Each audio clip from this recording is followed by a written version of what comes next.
আগামী ২ মাস দেশে জ্বালানি তেলের কোনো সংকট হবে না জানিয়েছেন বিদ্যুৎ ও জ্বালানি এবং খনিজ সম্পদ মন্ত্রণালয়। সরকার পরিশোধিত তেল আমদানি করায় ইস্টার্ন রিফাইনারির কার্যক্রম সাময়িক বন্ধেও কোনো সমস্যা হবে না বলে জানিয়েছেন প্রধানমন্ত্রীর তথ্য ও সম্প্রচার বিষয়ক উপদেষ্টা ডাক্তার জাহেদুর রহমান। মধ্যপ্রাচ্য পরিস্থিতির অবনতির পর থেকে সরকার নানাভাবে আশ্বস্ত করার চেষ্টা করছে দেশে জ্বালানি সংকট নেই। তবে বাস্তবতা হচ্ছে তেল নিতে তীব্র ভোগান্তি, দীর্ঘ হচ্ছে পাম্পগুলোতে যানবাহনের সারি, ঠেকানো যাচ্ছে না তেলের মজুতদারি, কালোবাজারিও। বুধবার সচিবালয়ে বিদ্যুৎ, জ্বালানি ও খনিজ সম্পদ মন্ত্রণালয়ের যুগ্ম সচিব মনির হোসেন চৌধুরী সংবাদ সম্মেলনে জানান, ৩ মার্চ থেকে ১৪ এপ্রিল পর্যন্ত সারা দেশে মোট ৯,০০০-এরও বেশি অভিযান পরিচালনা করে অবৈধ মজুত করা ৫,৪২,২৩৬ লিটার জ্বালানি তেল উদ্ধার করা হয়েছে। মজুদের টেন্ডেন্সিটা কমিয়ে আনার চেষ্টা করছি, পাশাপাশি সরবরাহ চ্যানেলটাও ঠিক রাখার চেষ্টা করছি।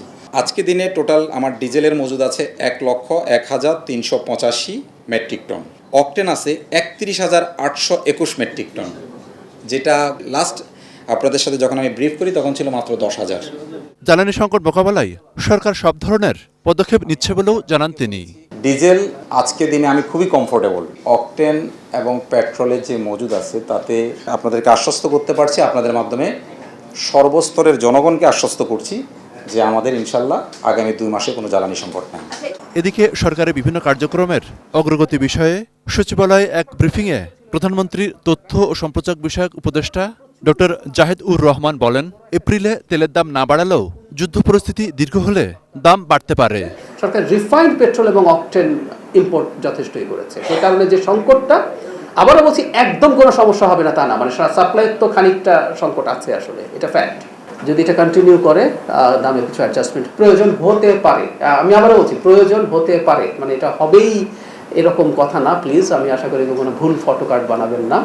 শিশুদের হামের টিকা না দেওয়ার জন্য বিগত সরকারের যারা দায়ী তাদের বিরুদ্ধে ব্যবস্থা নেওয়া হচ্ছে বলেও জানান তিনি। এক প্রশ্নের জবাবে অন্তর্বর্তী সরকারের সময় যেসব মব সৃষ্টি করা হয়েছে তা খতিয়ে দেখতে হবে বলেও মনে করেন তিনি। যে আমরা যদি মবের বিরুদ্ধে কাজ করতে চাই, ইন্টারিমের সময়ে পরিকল্পনা করে বা মবের নামে যা যা ঘটানো হয়েছে এগুলো আমাদেরকেও খতিয়ে দেখতে হবে। মনিরুল ইসলাম মিন্টু, 18 নিউজ, ঢাকা।